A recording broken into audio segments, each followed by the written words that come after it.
In front of me is MEIZU mBlu 21, and today I would like to show you how you can rename it.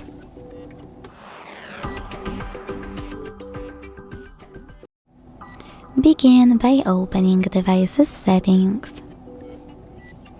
Now scroll all the way down to click on About Phone at the bottom. Then hit the device name over here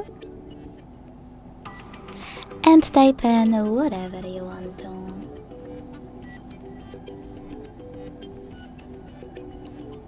Like Sunny.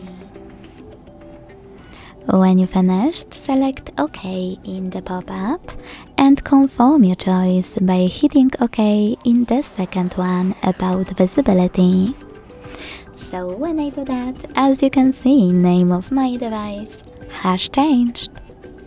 Thanks so much for watching. If you enjoyed this video, leave a like, comment and subscribe. Bye!